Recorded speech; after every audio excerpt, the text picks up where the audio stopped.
Food is really not one event, I guess. We're really about trying to create awareness about all the things that are already going on in our community around food. I think what attracted me is a number of things. The first and the foremost probably is that it was really about good, clean, fair food. I mean, that's what they say, you know, good food meaning healthy, good for you, that tastes good.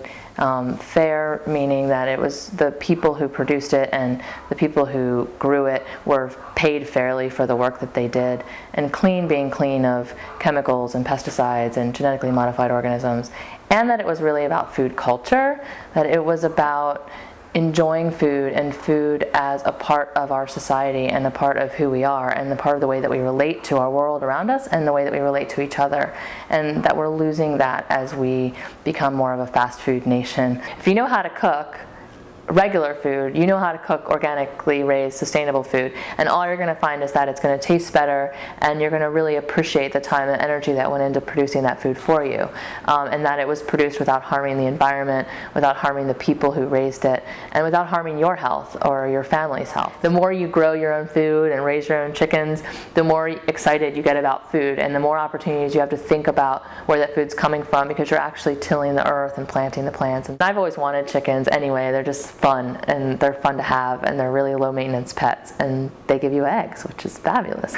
Their names are Ophelia and Francesca. They're royal chickens, so it resonates with everyone, you know. It's not just for the elite, it's not just for the farmers, it's not just for the hippies. I mean, it's really a movement that speaks to everybody because it's about food, and food is something that we all love and enjoy, and it's something we have to do 3 times a day, so it makes sense to people.